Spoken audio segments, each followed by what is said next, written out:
మరో breaking Secunderabad Musheerabad division Warasiguda police station పరిధిలో దారుణం చోటు చేసుకుంది. ఇంటర్ చదువుతోన్న యువతిని మధ్యాహ్నం సమయంలో సమీప బంధువు ఉమాశంకర్ అనే యువకుడు కత్తితో గొంతు కోసి దారుణంగా హత్య చేశాడు. టైల్స్ పనిచేసే ఉమాశంకర్కు ఎక్కువగా మద్యం సేవించే అలవాటు ఉండడంతో సదరు యువతి పెళ్లికి ఒప్పుకోలేదు. దీంతో ఆ యువతిపై కక్ష పెంచుకున్నాడు ఉమాశంకర్. ఈ దారుణాన్ని కొడిగట్టాడు. యువతి ఇంట్లోకి వెళ్లిన ఉమాశంకర్ తనతో తీసుకొచ్చిన కత్తితో ఆమె మెడపై విచక్షణారహితంగా దాడి చేశాడు. ఈ ఘటనపై కేసు నమోదు చేసుకున్న పోలీసులు దర్యాప్తు చేపట్టారు. శ్రీకాకుళం నుంచి ఇక్కడ వలసకు వచ్చాం వర్క్ చేసుకోవడానికి.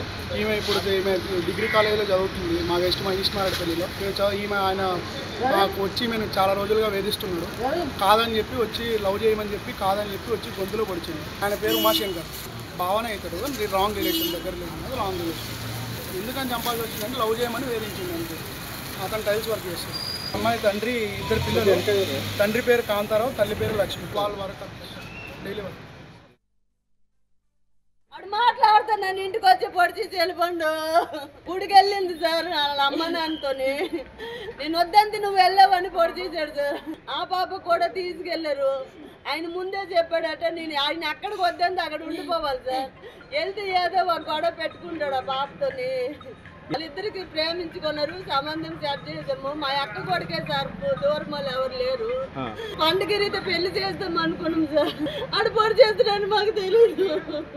ఆడు మాట్లాడితే నన్ను వచ్చి చంపేసి వెళ్ళిపోండు. మాట్లాడతాడు అనుకోలేము, మేము పొడి చేస్తాడు అనుకోలేదు. ఆడు కత్తి పట్టుకొని వచ్చాడు, మాకు తెలియదు సార్. ఆడు జోబులో కత్తి ఉందని ఎంత పెద్ద మటన్ కొట్టే కత్తి పట్టుకొని వచ్చాడు. ఆడు మాట్లాడి వెళ్ళిపోతాడు అనుకున్నాం కానీ పొడి చేసి వెళ్ళిపోతాడని మాకు తెలియదు. మాట్లాడిన 5 నిమిషాల్లో చంపేసి వెళ్ళిపోండు. మాట్లాడతాడు, ఎప్పుడు వచ్చి మాట్లాడతాడు. అలాగే అనుకున్నాం కానీ చంపేస్తాడని మాకు తెలీదు. ఫోన్ వచ్చింది. మా అమ్మ ఫోన్ ఏంటంటే అప్పుడు తెలిసరికి పాపకు మొత్తం బ్లడ్ పట్టుకుంది.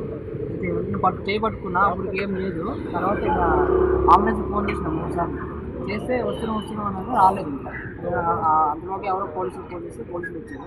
వచ్చిన తర్వాత ఇక అందరికి దూరం చేసి వాళ్ళు చేసి మా పెద్ద